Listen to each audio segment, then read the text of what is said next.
Assalamualaikum warahmatullahi wabarakatuh. Halo semuanya. Kami dari kelompok 6 program studi psikologi kelas H ingin membacakan dan menjelaskan materi tentang teknik pengembangan penulisan paragraf dan wacana. Sebelum itu, kepada yang terhormat dosen pengampu Bapak Ahmad Hidayatullah, perkenalkan, nama saya Tasya Salsabil Gani sebagai moderator, dan dua teman saya, Yasmin Fadilah dan Zulfikar Salahuddin. Saya akan membacakan poin-poin dari teknik pengembangan penulisan paragraf dan wacana. Yang pertama, konsep paragraf.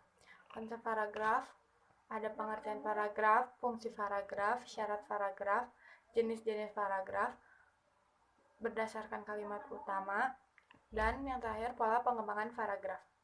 Yang kedua, konsep wacana. Konsep wacana ada pengertian wacana, pengertian kerangka atau karangan, dan jenis-jenis wacana. Yang ketiga, ada pengembangan paragraf menjadi wacana atau karangan yang utuh. Di sini saya akan membacakan konsep paragraf. Paragraf adalah salah satu kumpulan kata yang memiliki lebih tinggi dan lebih luas sehingga dapat diartikan sebagai kalimat dan berisikan informasi dari penulis. Jadi penulis itu bisa menginformasikan hal apapun itu yang menurut penulis penting. Dan ada fungsi paragraf. Yang pertama, mengekspresikan gagasan hal. Kedua, memudahkan menulis dalam membaca. Tiga, memudahkan pengembangan topik. Yang kedua, ada syarat paragraf. Yang pertama ada kepanduan atau koherensi. Adalah kalimat-kalimat dalam sebuah paragraf yang terangkai secara logis dan saling mendukung gagasan utama. Kepanduan ini bisa kita dapatkan dengan penggunaan konjungsi baik intra kalimat maupun antar kalimat. Yang kedua, kesatuan atau kohesi. Adalah sebuah paragraf yang baik hanya boleh mengandung satu gagasan jika kalimat-kalimat yang ada dalam sebuah paragraf saling berhubungan dan saling mendukung dalam menjelaskan gagasan pokok paragraf, maka paragraf tersebut dapat dikatakan memiliki kesatuan gagasan.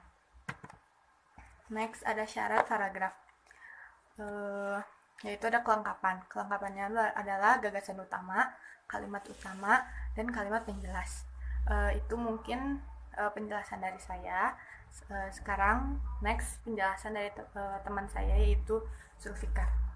Di sini saya ingin membacakan materi dari kelompok kami, yaitu tentang jenis-jenis paragraf. Dalam bahasa Indonesia, jenis-jenis paragraf itu ada paragraf narasi, kemudian ada paragraf eksposisi, ada paragraf argumentasi, ada paragraf dedukatif, paragraf induktif, paragraf campuran, dan terakhir paragraf persuasi. Kemudian ada lagi jenis-jenis paragraf berdasarkan kalimat utama. Yang pertama yaitu paragraf deduktif dari atas. Yang kedua ada paragraf ineratif. Yang ketiga ada paragraf induktif. Yang terakhir ada paragraf campuran. Itu tadi jenis-jenis paragraf. Kemudian ada lagi pola pengembangan paragraf. Yang pertama, pola pengembangan paragraf klimaks dan anti klimaks. Jadi ada yang klimaks dan ada yang anti klimaks. Yang kedua ada pola pengembangan paragraf sudut pandang. Jadi sesuai sudut pandang. Yang ketiga, pola pengembangan paragraf pertentangan. Yang keempat, pola pengembangan paragraf klausalitas. Yang kelima, pola pengembangan paragraf analogi. Yang keenam, pola pengembangan paragraf contoh. Yang ketujuh, pola pengembangan paragraf generalisasi. Yang terakhir, pola pengembangan paragraf definisi luas. Nah, itu tadi jenis-jenis paragraf dan pola pengembangan paragraf. Demikian yang saya bacakan. Terima kasih atas perhatiannya. Wabillahi taufiq wal hidayah wa ridwan inayah. Wassalamualaikum warahmatullahi wabarakatuh. Paragraf deduktif. Paragraf deduktif adalah suatu paragraf yang gagasan utamanya terletak di kalimat awal paragraf, sedangkan kalimat setelahnya merupakan penjelas atau sebagai pendukung untuk gagasan utama tersebut. Gagasan utama atau ide pokoknya biasanya berupa pernyataan umum. Contoh dari paragraf deduktif adalah seperti yang ada di dalam slide. Paragraf deduktif tentang pendidikan. Di sini bahasan utamanya adalah tentang pendidikan dan belajar mengajar. Kemudian ada yang namanya paragraf induktif. Berlawanan dengan paragraf deduktif, paragraf induktif adalah penggunaan konjungsi jadi, akhirnya, akibat, oleh karena itu, maka dari itu, berdasarkan uraian di atas, dan dengan demikian. Konjungsi tersebut menunjukkan kesimpulan atau relasi sebab akibat. Di dalam slide, contoh dari paragraf induktif adalah tentang belajar. Baiklah, di sini saya akan memaparkan materi dari konsep wacana. Wacana merupakan rangkaian ujaran yang utuh pada suatu tindak komunikasi yang teratur dan sistematis yang mengandung gagasan, konsep, atau efek yang terbentuk pada konteks tertentu. Maka dari itu, setiap tindak komunikasi merupakan bagian dari wacana, karena komunikasi melibatkan penyampaian pesan dan pesan atau kesatuan makna yang utuh yang ingin disampaikan. Kemudian di sini juga ada kerangka karangan yang merupakan suatu rancangan yang berisi poin utama dari rangkaian gagasan yang disusun secara terstruktur, runtut, logis, spesifik, teratur, dan sistematis.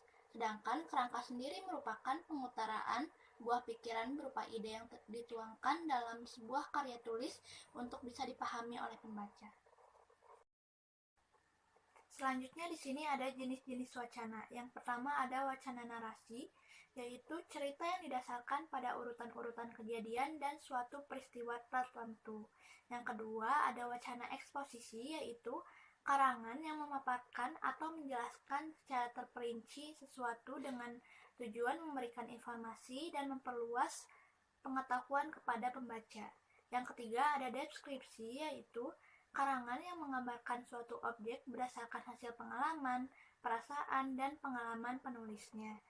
Yang keempat ada wacana argumentasi, yaitu karangan yang berisi pendapat, sikap, atau penilaian terhadap sesuatu hal yang disertai dengan alasan, bukti, dan pernyataan-pernyataan yang logis. Yang terakhir di sini ada wacana persuasi, yang merupakan wacana yang berisi imbauan atau ajakan kepada orang lain untuk melakukan suatu tindakan yang diharapkan oleh penulisnya.